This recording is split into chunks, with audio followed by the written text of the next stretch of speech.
I am very excited about the interview tonight. Tonight, I'm speaking with Dr. Monique W. Morris.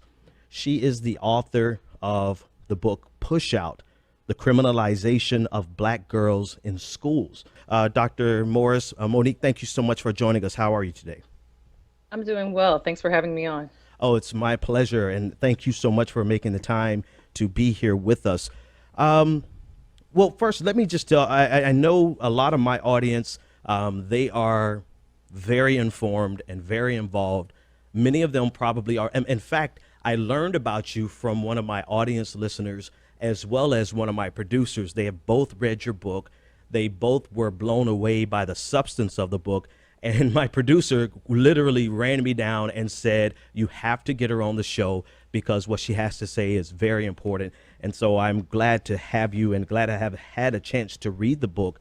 Let me just tell my audience, for those who may not know you, let me tell them a little bit more about you. You are the co-founder of the National Black Women's Justice Institute. You regularly write for ebony.com.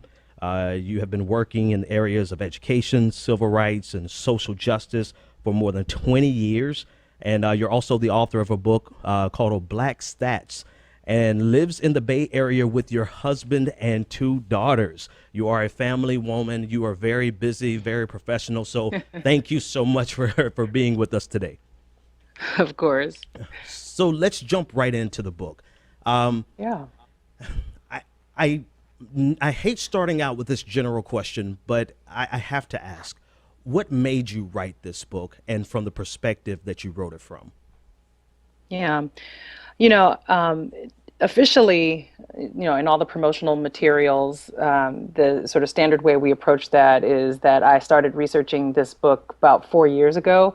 But the reality is that in many ways, I started writing Push Out when I was actually having discussions with youth in juvenile correctional facilities when I finished my first book, which was a novel back in 2001.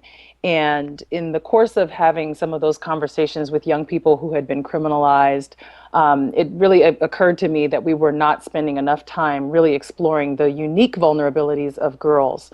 And then as time went on and as data and public narratives about the quote unquote school to prison pipeline started to emerge and more of us started to look at what was happening among girls, I noticed the stat that was emerging that Black girls were actually the fastest growing population that was receiving school discipline, exclusionary discipline. And then the 2011-12 data were released by the Department of Education that showed that Black girls were the only group of girls who were disproportionately impacted by school discipline in all categories for which discipline, work data were collected.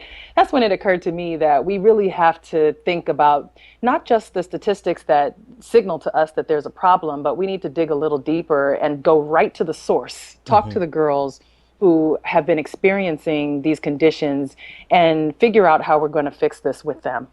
And that's what's interesting about this is that the book is dedicated to Black girls. And there's always been, and well, maybe not always, but more recently, there's a lot of emphasis placed on violence towards young Black men and how the school system targets young Black men. And whenever we speak of that prison, school to prison pipeline, we generally speak in context of young Black men.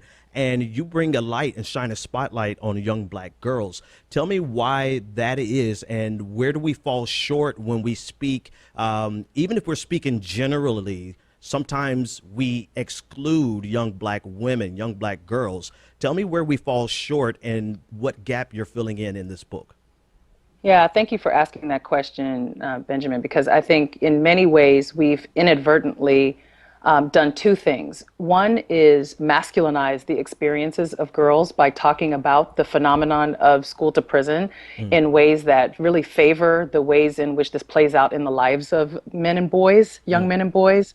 And what that does is it produces really an erasure of the experiences of Black girls and young women for whom, the issue of trauma and victimization plays heavily. The acknowledgement that there are actually multiple pathways to confinement. I actually don't really use the frame of school to prison pipeline when I'm talking about girls.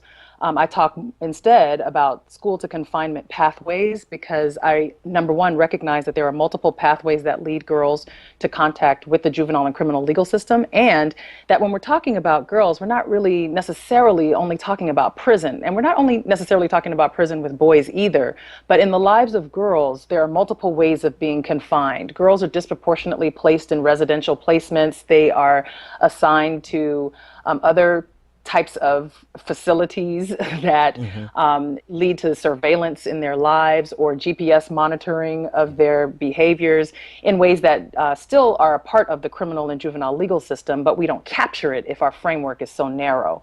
And so, I think what we're missing really is, some of the ways in which Black femininity itself has played into, or misunderstandings, the ways in which Black femininity itself has been misconstrued by the public and primarily by adults in decision-making positions to render Black girls especially vulnerable to punishment, punitive responses to girls when they don't align well or their behaviors don't align well with what our expectations might be as they've been shaped and normed by society.